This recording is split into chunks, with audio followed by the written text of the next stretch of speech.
This is part 2 of the series where we're discussing a chapter from the book The Wisdom of Insecurity by Alan Watts, and the chapter that we're discussing is Minunato Moment, which translates to this wonderful moment. And in the first part, we discussed that in reality, in this present moment, this experience, oh shit, my bookmark fell out. Isn't it a nice bookmark with little bears? We discussed that in reality, in this present moment, this experience is all there is.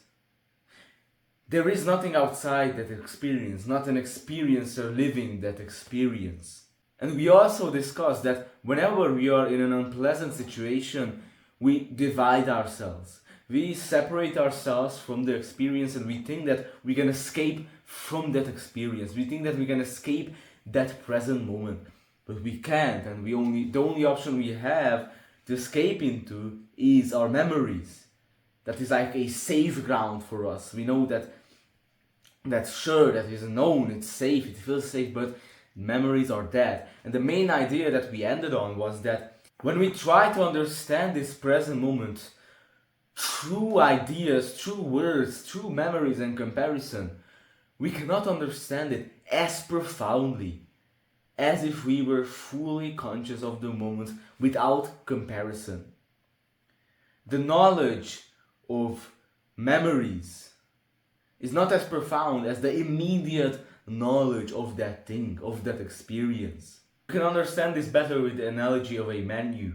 You can understand what a food is like if you look at it at the menu. Like you can see it, what kind of ingredients it has, what other people say that it tastes like, but it never compares to, it's never as profound as eating the food and tasting the food itself. So when we're trying to understand this experience, this present moment, through comparison with past memories, it's like we're eating the menu instead of the food.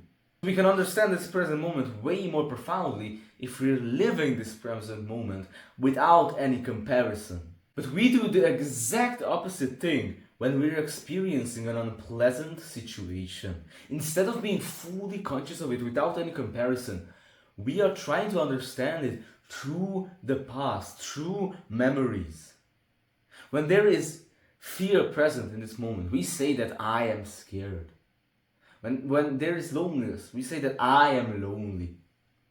We are naming it as we talked about in the first part, which doesn't really tell us anything about this present situation. Now this, of course, is an attempt to try and escape this present moment.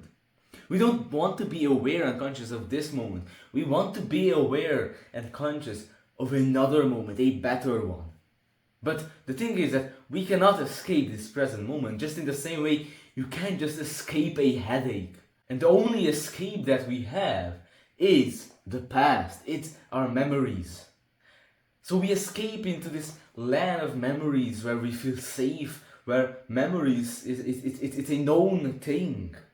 It keeps us safe, but at the same time, it's dead.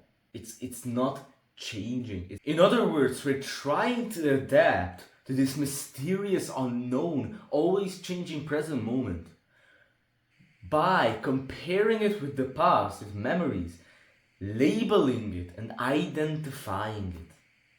Now, this would be all good if we were trying to get rid of something that we can get rid of, that we can escape. You see, it's good to know when you can escape the rain. It's good to know when you can avoid getting wet in the rain. But what do you do when you can't escape it? You see, this doesn't tell us anything about what to do with something that we can't escape. About living with something that you can't escape, you can't avoid, you can't get rid of. You see, your body doesn't get rid of toxins by naming them. And this is why this thing, naming it and all of this, doesn't work. Let's say that we are afraid. And we try to understand it, define it, and name it fear to make it more objective. Which means to separate it from me, to separate it from I, myself. But why are we trying to separate ourselves from fear? Well, because we're afraid.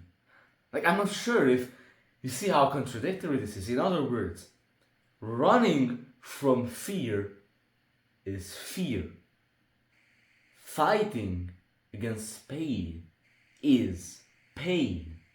Like, I'm still trying to understand it, but it's like fear trying to isolate himself from fear. It's like fear separating itself from fear. And this doesn't make any sense. You can't put out fire with fire. We're trying to separate ourselves from our experience, ourselves from fear, but we don't realize that us, myself, and the experience is one and the same thing. So really we're trying to separate ourselves from ourselves, the experience from the experience, putting fire out with fire. It's kind of impossible. I'm going to read you another quote from the book. I can't read it directly from the book because this is in what language is this? Romanian. So I'm going to read a translated version. And that's not all. The more we get used to understanding the present through the prism of memories, the unknown through the prism of what we know, what is alive through what is dead, the more dissected and embalmed life becomes, the more joyless and frustrating. And thus, isolated from life, man becomes a kind of mollusk embedded in the hard shell of tradition, so that when reality finally manages to penetrate, the wave of accumulated fears wreaks havoc.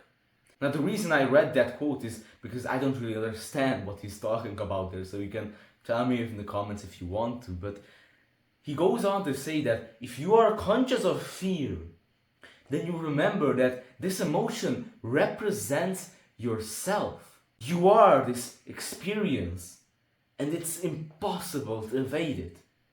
And you're also conscious of the fact that naming it, fear, won't tell you a thing about it, because naming and comparison is based not on a past experience, but on memory. And then you have no other option than being fully conscious and aware of this present moment with your whole being, as if it were a completely new and unique experience, which it is.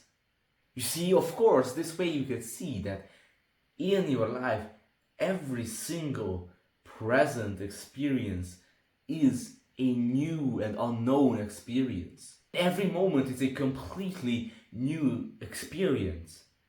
In every moment, you're in the unknown. You're in a new experience. You can't compare it to past experiences because comparison is based on memories, and memories are dead. So you're always in a new experience. And at this point, once you realize these things, that evading it is impossible, you are just conscious of this present moment, or you are just receiving this present moment without any resistance to it, without naming it. And thus the conflict between me, between myself, and the reality of experience disappears. You're no longer in conflict with the present reality, this present experience. Now I'm going to read you a quote from the book, and it goes like this. For most of us, this conflict constantly grinds us inside, as our lives symbolizes a long effort to resist the unknown, the real present in which we live, which represents the unknown in the middle of the process of becoming. Living like this, we never learn to live with it. At every moment, we are attentive, hesitant, and on the defensive, and all without success, as life propels us into the unknown willy-nilly, and resistance is as useless and exasperating as trying to swim against a very strong current. Now, I'm not sure what he talks here about this process of becoming. You can tell me in the comments. I don't know. I'm not sure about this process of becoming. You can tell me what you think. But I really like this metaphor, swimming against a strong current. You can think about it as this, that is everyone is getting taken by this very strong current, this very strong river. And it's way better to swim with the river, and maybe you can swim with the river to the right, to the left, but it's completely useless to swim against it, to resist the river, to resist this flow of life. So I really like this metaphor. And you can think of the river as being the present moment, or the Tao, whatever you want to call it, what there is now. And trying to swim against it is completely useless. And then he goes on to say that the art of living these unpleasant moments is not about just floating adrift or clinging fearfully to the past or to the known, but it's about being sensitive in every moment and viewing it as something new, something unique. It's about having your mind open and receptive, not resisting, being conscious. But this is not just kind of philosophy, this is an experiment. And you gotta experiment yourself to find out that this brings into play a whole nother way of adapting to pain. And that is absorbing it, absorbing pain. Now, I'm still not entirely sure what this is about. I might have experienced it, absorbing it, not resisting it, and then absorbing the pain of the present experience, even though probably not. So I also gotta keep experimenting with this. So this is why I encourage you to experiment with this. It's hard to describe how this absorption works, just in the same way that it's hard to describe the beating of your heart. But you do it anyway, don't you? In fact, someone living with an open mind, as we talked about, does this absorption just in the same way as we breathe. He cannot explain it. Can you explain how you breathe to me? Can you explain it? You can, but you keep on doing it anyway. And breathing doesn't take any effort. Just in the same way for that guy who's living like this absorption doesn't take any effort. It's a natural process of the mind. And the principle of this is similar to judo's. Because judo is the gentle way of controlling the opposing force through yielding in front of it. So that is the principle, the key. Yielding in front of the experience. You can imagine, like in judo, how a little guy, even a little girl, can flip over a macho big guy. The way she does that is by using the man's force against him. It's about this gentle way, as we said, the gentle way of controlling the opposing force by yielding in front of it. He grabs, using his own, the man's own energy to flip him.